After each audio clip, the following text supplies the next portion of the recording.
Welcome deer aspirants. আমি নিলয় পাল grassroot এডুকেশনের তরফ থেকে তোমাদের সঙ্গে থাকতে চলেছি সকাল 8টা। তোমাদের সঙ্গে থাকতে চলেছি সকাল 8টা কি নিয়ে? রিজনিং নিয়ে। রিজনিং এর প্র্যাকটিস সেশন কিসের ওপরে?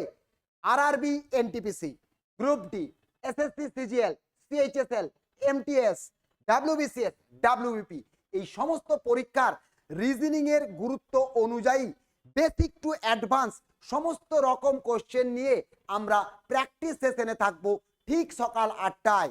সকাল সকাল ঘুম থেকে উঠে আমরা শুরু করব রিজনিং এর প্র্যাকটিস, যে প্র্যাকটিস আমাদেরকে আমাদের চূড়ান্ত সাফল্য পেতে সাহায্য করবে এই আশা রেখে তাহলে দেখা হচ্ছে সকাল 8টায়। তোমরা সকলে জয়েন করবে এবং ছড়িয়ে দাও এই ক্লাস তোমাদের বন্ধু বান্ধবের সঙ্গে, যাতে তারাও জয়েন করতে পারে গ্রাসরুট এডুকেশনের তরফ থেকে নিলয় পালের ক্লাসে, যে রিজনিং এর মাধ্যমে